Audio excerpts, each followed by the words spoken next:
अतहर झारखंड विधानसभा चुनाव के दूसरे चरण में 38 सीटों पर 20 नवंबर को वोटिंग होगी। दूसरे चरण के मतदान से पहले आज चुनाव प्रचार का आखिरी दिन राजनीतिक दलों ने अपनी पूरी ताकत झोंक दी। 20 नवंबर को दूसरे चरण के लिए 38 सीटों पर मतदान होगा, जिसमें अधिकांश सीटें आदिवासी बहुल संथाल परगना में है।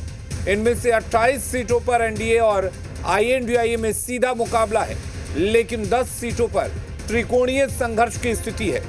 20 नवंबर को कुल 38 विधानसभा क्षेत्रों के 14,218 बूथों पर वोट डाले जाएंगे। इनमें से 31 बूथों पर सुबह 7 से शाम 4 बजे तक मतदान होगा। आपको बता दें कि अंतिम चरण में राजमहल, बोरियो, बरहेट, लिट्टीपाड़ा, पाकुड़, महेशपुर, शिकारीपाड़ा, नाला, जामताड़ा, दुमका, जामा, जरमुंडी, मधुपुर, सारठ, देवघर, पुड़ैयाहाट, गोड्डा, महगामा, रामगढ़, मांडू, धनवार, बगोदर, जमुआ, गांडे, गिरिडीह, डुमरी, गोमिया, बेरमो, बोकारो, चंदनक्यारी, सिंदरी, निरसा, धनबाद, झरिया, टुंडी, बागमारा, सिल्ली और खिजरी में वोट डाले जाएंगे।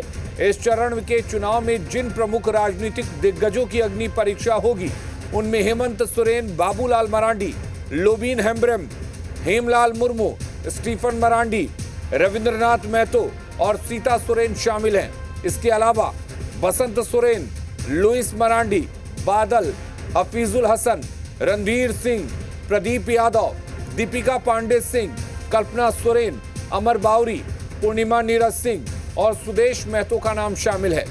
23 नवंबर को नतीजे आएंगे, जिसके बाद साफ हो जाएगा कि किसकी सरकार बनेगी।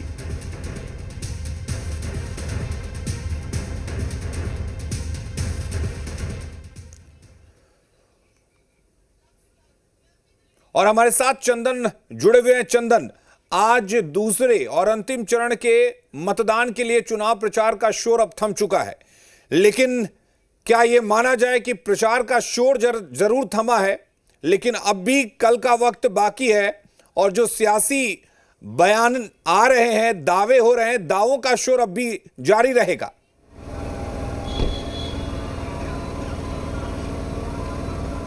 बिल्कुल, बहुत स्वाभाविक है कि चुनाव प्रचार का शोर भले ही थम गया हो, लेकिन दावों की शोर अभी, दावों की गूंज अभी जारी रहेगी। और इन सब से इतर अगर हम बात करें तो जितने भी कैंडिडेट्स हैं या उनके जो समर्थक हैं, उनके वेल विशर हैं, उनकी डोर टू डोर कैंपेन अंतिम क्षण तक जारी रहेगी। और चुनाव प्रचार के आखिरी दिन भी जिस तरह से सियासी जोर आजमाइश दिखी या तमाम सियासी दलों के दिग्गज अपने अपने तरीके से चुनाव प्रचार करते नजर आए और एक दूसरे पर हमलावर होते हुए नजर आए, एक दूसरे को जनता की अदालत में घसीटते हुए नजर आए, आरोपों की झड़ी लगाते हुए, उससे कह सकते हैं कि ये जो चुनाव है बेहद दिलचस्प मोड़ पर पहुंचा हुआ है।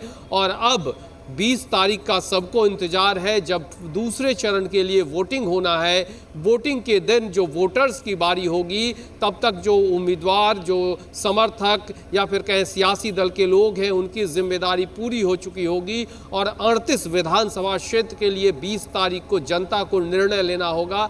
झारखंड में कुल 81 विधानसभा की सीटें हैं। 43 विधानसभा के लिए 13 तारीख को ही वोटिंग हो चुकी है। ऐसे में सबको इंतजार है 38 विधानसभा क्षेत्र के लिए 20 तारीख का, जबकि उससे पहले जो जोर आजमाइश हुई या जिस तरह से मुद्दे छाए रहे, बीजेपी ने मुख्य रूप से अगर बांग्लादेशी घुसपैठ को मुद्दा बनाया, तो दूसरी तरफ सूबे की सत्ताधारी दल ने अपने विकास योजनाओं को आधार बनाया, मैया सम्मान योजना को सामने रखा। और दोनों दलों की हालांकि कोशिश है कि महिला वोटर्स के जरिए जो चुनावी नैया है, चुनावी शतरंज की जो विसात बिछी हुई है, उस विसात पर एक दूसरे को पटकनी दी जाए। और इसीलिए जोर आजमाइश के बीच अब साइलेंट टावर है और उस साइलेंट टावर में डोर टू डोर कैंपेन की बारी है, जो कि शुरू भी हो चुका है, चल भी रहा है।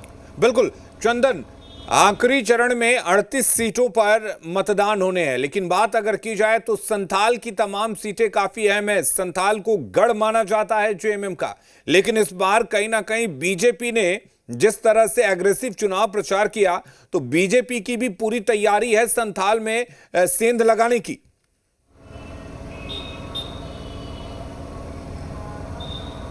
बिल्कुल, झारखंड मुक्ति मोर्चा के गढ़ के तौर पर संथाल को देखा जाता है और संथाल के 18 विधानसभा की सीटों से ही रास्ता सत्ता का गुजरता है, या फिर यूं कहें कि संथाल की चाबी जिसके पास होती है सत्ता का ताला वही खोलता हुआ नजर आता है।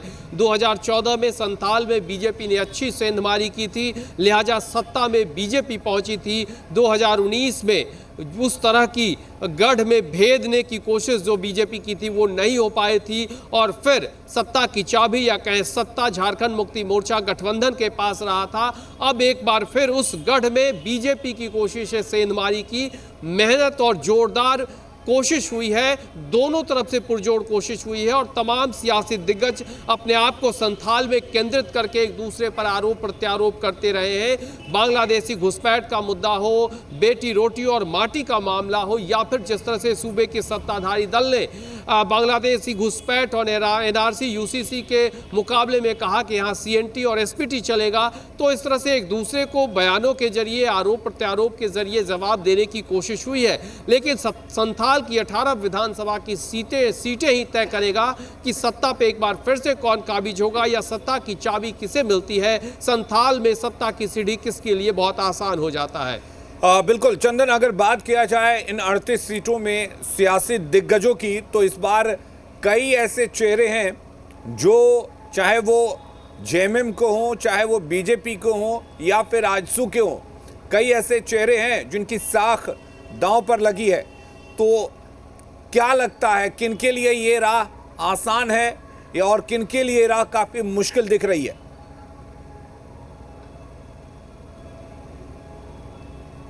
देखिए, बिल्कुल जो आखिरी चरण का रण है इसमें अगर हम बात करें तो मुख्यमंत्री हेमंत सोरेन बरहेट से चुनाव लड़ रहे हैं, कल्पना सोरेन गांडेय से चुनाव लड़ रही हैं, बीजेपी के प्रदेश अध्यक्ष बाबूलाल मलांडी राजधनबार से चुनाव लड़ रहे हैं, सुदेश महतो सिल्ली से चुनाव लड़ रहे हैं, अमर बावरी नेता प्रतिपक्ष हैं और बीजेपी के उम्मीदवार हैं चंदन क्यारी से चुनावी मैदान में है। तो ऐसे प्रमुख चेहरे हैं जिनकी किस्मत दांव पर इसी चरण में लगी हुई है और किसको फायदा मिलेगा, किसे नफा होगा, किसको नुकसान होगा, किसके हाथ बाजी लगेगी, ये तो जनता जनार्दन को तय करना है। क्योंकि अब तक जो सियासी लोग हैं, जो उम्मीदवार हैं, उन्होंने अपना काम किया है। 23 तारीख को जनता के बटन दबाने की बारी है। तो किसके किस्मत पर मोहर लगाती है जनता, किसके किस्मत का ताला खोलती है जनता, ये तो 20 तारीख को जब वोटिंग होगी, 20 तारीख को वोटिंग होगी और जनता इनकी किस्मत जो है ईवीएम में कैद करेगी। 23 को नतीजे आएंगे तब साफ होगा। बहुत शुक्रिया आपका तमाम जानकारी देने के लिए, तमाम बातचीत करने के लिए चंदन।